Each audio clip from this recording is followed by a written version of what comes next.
47.66 म्हणजे 120चा कॅपॅसिटर आहे तो फक्त 47 दाखवतोय. म्हणजे याची पॉवर कमी झाली आणि त्याच जागी आपण इथं नवीन कॅपॅसिटर जोडला. आता हा त्याच म्हणजे तेवढा 120चाच आहे नवीन कॅपॅसिटर. आपण याची पॉवर बघूया. 127 पॉवर दाखवते. लक्षात ठेवा कॅपॅसिटरचं रेटिंग हे नेहमी 120 ±5% असते. शेतकरी मित्रांनो नमस्कार, मी युवराज बागल, काईट हायटेक पंढरपूरमध्ये आपलं स्वागत आहे. तर आज आपण आलोय वेळापूर तालुक्यामध्ये, उगडेवाडी हे गाव आहे, कोळेकर यांच्या शेतामध्ये आलो. तुम्ही इथं बघत असाल सध्या कॅनल आहे, कॅनलला पाणी आलेलं आहे आणि इथं पेट्या आहेत. 1 वर्षापूर्वी त्यांनी आपल्याकडून इनबिल्ट स्टार्टर हा पॅनल घेतला होता आणि तो चालू आहे. 2-3 दिवसापूर्वी त्यांनी हा आपल्याकडनं नवीन पॅनल घेतला होता आणि हा पॅनल आणि मोटर ही नवीनच घेतली, पण यावेळेस त्यांनी मोटर ही 2 फेजची घेतली होती. तर त्याला ते जोडल्या ते व्यवस्थित चालू होतं. पण परत त्यांचा फोन आला 2 दिवसांनी की मोटर अँपियर खूप जास्त घेते. आम्ही बऱ्याच गोष्टी चेक केल्या फोनवर, पण आम्हाला काही प्रॉब्लेम तो समजला नाही फोनवर. बरंच ट्राय केलं. मग मी त्या डायरेक्ट साईटवर यायचं ठरवलं की बाबा प्रॉब्लेम काय, कारण सगळ्या गोष्टी ह्या नवीन होत्या. म्हणजे कॅपॅसिटर, पॅनल.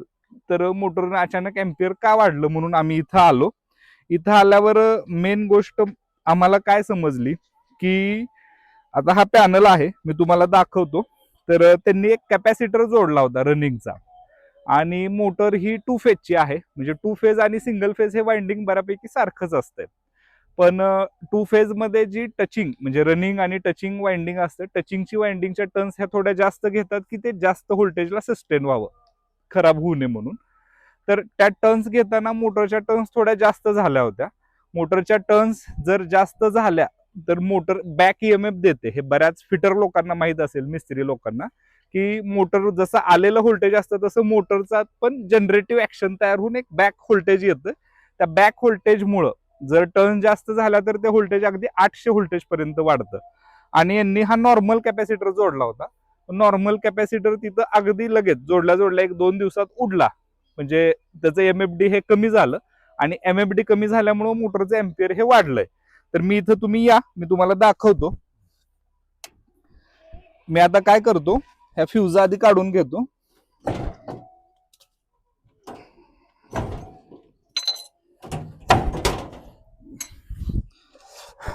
हे मीटर आहे, मी तुम्हाला आधीच्या ह्याच्यामध्ये हे मीटर दाखवलंय.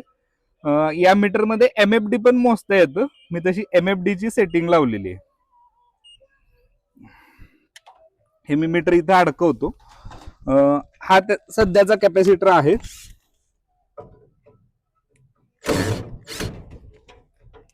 लक्षात ठेवा कॅपॅसिटरला कधी पण हात लावताना कॅपॅसिटरच्या 2 वायरी एकमेकांना जोडून तो पूर्णपणे डिस्चार्ज आहे का नाही ह्याची काळजी घ्यायची. त्याशिवाय कॅपॅसिटरला हात लावायचा नाही. त्या कॅपॅसिटर जर तुम्ही रेटिंग बघितलं तर ते 120 आहे आणि आपण मीटरवर जर चेक केलं तर ते किती दाखवतोय बघा तुम्ही. मी अजून एकदा दाखवतो.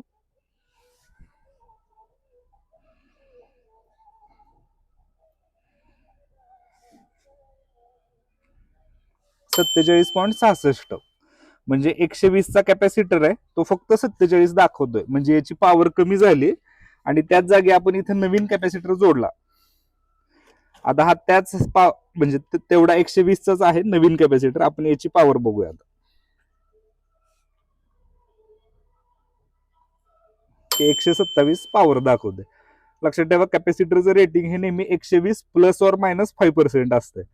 म्हणजे फक्त 2 फेज मोटरच्या टचिंगच्या टर्न्स ह्या जास्त झालत्या, त्यामुळं बॅक ईएमएफ म्हणजे अगदी पिवळ्या वायरचं जे व्होल्टेज आहे, उलट व्होल्टेज हे 800 व्होल्टेज पर्यंत येत होतं. त्यामुळे रनिंगचा कॅपॅसिटर लगेच उडाला. इथं सिंपल सोल्युशन काय की तुम्ही सिरीज कॅपॅसिटर वापरा, की जेणेकरून किती जरी व्होल्टेज आलं. सिरीज कॅपॅसिटर करतो म्हणजे काय करतो, 2 कॅपॅसिटर सिरीज मध्ये जोडतो. 120चे जर 2 जोडले सिरीज मध्ये तर ते 60 होतं, म्हणजे निम्म होतं. पण व्होल्टेज कॅपॅसिटी ही डबल होते.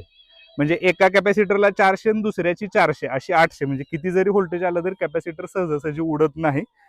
तर आता हा नवीन कॅपॅसिटर जोडून मी तुम्हाला मोटर म्हणजे चालू करून तुम्हाला अँपियर वगैरे दाखवतो. नवीन कॅपॅसिटर इथं टाकलाय आणि हा पॅनल चालू केलाय.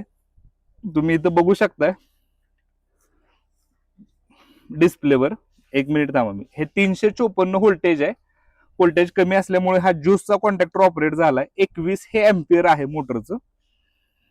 ऑन टाइम ह्या शेतकऱ्यांची अशी इच्छा आहे की दर 3 तासाला 10 मिनिट मोटर बंद राहावी.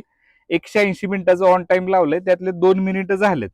178 दाखवतोय. तो ऑन टाइम कमी कमी होत जाणार. 180, 79, 78, 77 ज्यावेळेस तो 1 म्हणजे 0 होईल त्यावेळेस ऑफ टाइम लिहून येईल. 10 मिनिटं बंद राहील, परत 3 तास चालू राहील. म्हणजे कुलिंग टाइम आहे. ज्यूसचा कॉन्टॅक्टर आहे, टच आहे. ज्यूसच्या कॉन्टॅक्टरला प्रोटेक्शनसाठी एमसीबी दिलेला आहे. आलेल्या वायरी मोटरच्या वायरी आणि कॅपॅसिटर. तर सिंपल काय फॉल्ट होता तुम्ही बघितलं, कॅपॅसिटरचं एमएफडी हे उतरलेलं. फक्त 2 दिवसात होणं हे अपेक्षित नव्हतं, पण मोटरच्या ज्या टर्न्स आहेत त्याच्यामुळे तो कॅपॅसिटर उडलेला आहे. तर आपण अशा प्रकारे हा प्रॉब्लेम सॉल्व्ह केलेला आहे. धन्यवाद.